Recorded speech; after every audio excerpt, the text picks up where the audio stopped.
Nuclear weapons are back with a vengeance now. I think after the end of the Cold War, there was this assumption that nuclear weapons would recede into the background and become less salient in international politics.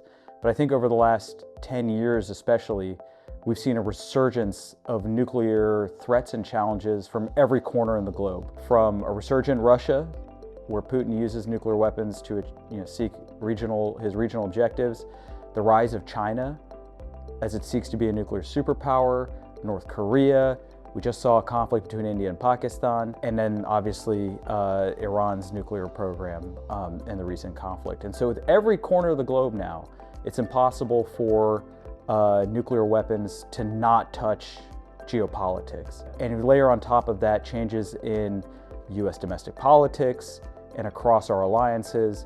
For the first time since the end of the Cold War, we have very nervous allies, some of whom, including, for example, South Korea, have thought about pursuing their own nuclear weapons.